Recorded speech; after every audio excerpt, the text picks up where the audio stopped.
ఐదేళ్లుగా వైకాపా పాలనలో నరకమనుభవించిన ఓ బాధితురాలికి ముఖ్యమంత్రి చంద్రబాబు అండగా నిలిచారు. కుమార్తెకు తీవ్ర ఆరోగ్య సమస్యలతో పాటు వైకాపా నేతల అరాచకాలకు ఎదురెదిన ఆరుద్రను సచివాలయంలో కలిసిన చంద్రబాబు వారి స్థితిని చూసి చలించిపోయారు. తీవ్ర వెన్నునొప్పితో బాధపడుతోన్న ఆరుద్ర కుమార్తె చికిత్స కోసం 5 లక్షల రూపాయల ఆర్థిక సాయం ప్రకటించారు.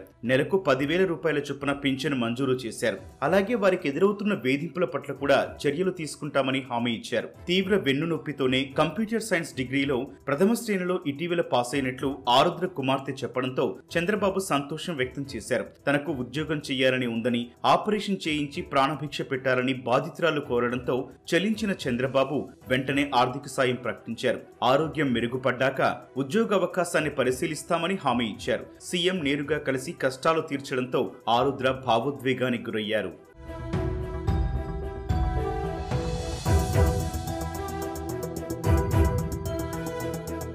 మళ్ళీ ఆంధ్రాలో కూడా బతకడానికి ఒక అవకాశం ఇచ్చారు చంద్రబాబు గారు. అయితే అది నాకు చాలా సంతోషంగా ఉంది. మొత్తానికి అసలు కలుస్తారో లేదో అని టెన్షన్ తో ఉన్నాను. ఎందుకంటే సీఎం గారిని కలవడానికి ఒక ఆర్డినరీ అమ్మాయికి సాధ్యం కాదు.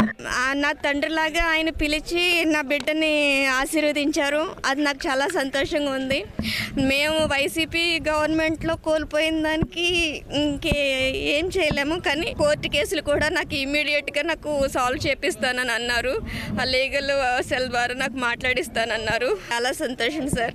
నెక్స్ట్ అలాగే నేను ఒక చిన్న జాబ్ పిల్లకి ఏమన్నా ఇవ్వమంటే అది కూడా మాట్లాడతానన్నారు. జగన్మోహన్ రెడ్డి గారు మళ్ళీ వస్తే నేను ఇంకా అక్కడ గంగలో దూకేద్దాం అనుకున్నాను సార్. కానీ నా అదృష్టం కొద్దీ చంద్రబాబు గారు గెలిచారు. చంద్రబాబు గారు, పవన్ కళ్యాణ్ గారు, లోకేష్ గారు, భరత్ గారు కాదండి, ఈ రోజు నా బిడ్డ గెలిచిందన్నంత ఆనందంగా నాకైతే ఉంది.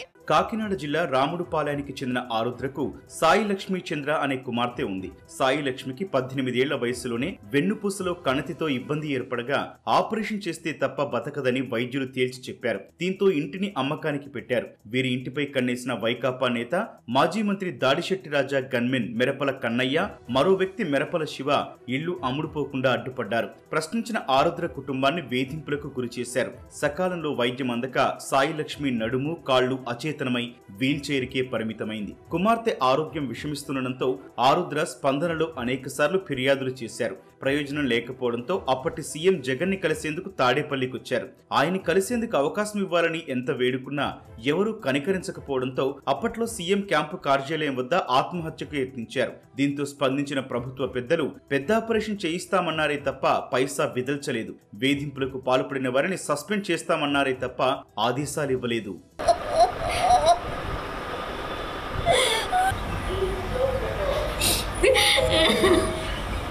వైకాపా నేతలు వేధింపులకు పాల్పడిన వారికి అండగా నిలిచి ఆరుద్ర కుటుంబంపైనే రివర్స్ కేసులు పెట్టించి పోలీస్ స్టేషన్లు, కోర్టుల చుట్టూ తిప్పారు. అమలాపురంలో ఉన్న స్థలాన్ని అమ్ముకోనివ్వకుండా అడ్డుకున్నారు. తన కుమార్తెను పిచ్చాసుపత్రిలో చేర్చి ఇంజెక్షన్లు ఇచ్చి చంపేందుకు యత్నించారని అప్పట్లో ఆరుద్ర ఆరోపించారు. వేధింపులు తారలేక ఆరుద్ర భర్త ఆత్మహత్యా యత్నం చేశారు. వైకాపా నేతల దాష్టీకాలను, ఆరుద్ర కుటుంబం పడుతున్న కష్టాలపై ఈటీవీలో ప్రసారమైన కథనాలు చూసి ప్రతిపక్ష నేతగా ఉన్నప్పుడే చంద్రబాబు స్పందించారు. బాధితురాలని ఆదుకోవాలని అప్పటి డీజీపీకి లేఖ రాశారు.